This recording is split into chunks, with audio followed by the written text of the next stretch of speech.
Thank you very much for coming back to us. Now, we're literally talking about tarot cards, and we've kind of all got the same idea of it. You're still, the jury's still a little out for you, isn't it, on tarot cards? Yeah, astrology, we kind of all believe, we all think it's a load of rubbish. Astrology, I think, is a load of rubbish. But as he was saying, some of the ancient stuff, numerology and things like that, I don't really understand. Maybe there's more to that. So basically we're saying, is it modern astrology that we think is, and we should maybe look back towards the old ways, as it were, of how these are. Because again, computers, let's look at, you have to look at things like, Wikipedia. There are so many people looking at Wikipedia for specific things. I mean, I went on there, I was told about it the other day. I don't go on Wikipedia because I've yet to read anything, certainly that I know about, that's right. And recently on Wikipedia, they've actually got our next live is down there, where we're going, what we're doing, and every single night, and which is great because it's not even been signed off yet. Maybe they're reading tarot cards. Which is, maybe it's someone who does tarot cards. I'd be surprised if we end up where they say we're going to end up. But that type of thing is a modern interpretation of finding something out on an encyclopedia, or going to a dictionary, or going and finding stuff yourself.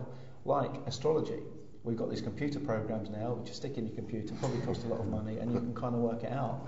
Yeah. But going back to the ancient ways of doing it, the older ways of that numerology, and actually, giving it the look up in the sky and see what's going on. Yeah, a lot of it depended upon your location of birth, what was visible in the skies at the time you were born, the time, even details regarding your mother and father and significant dates there.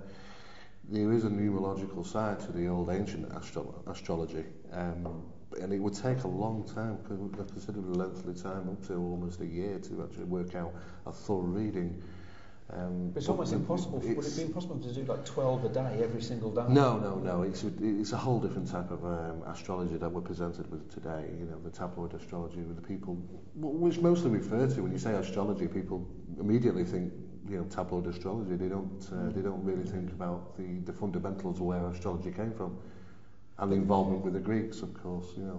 But this is the point. It's like with your tarot cards and astrology, they are ways of looking into the future, and it seems to almost to a point go back to that sort of this alleged invisible medium's code that they're supposed to be, where they're not supposed to tell you about the future.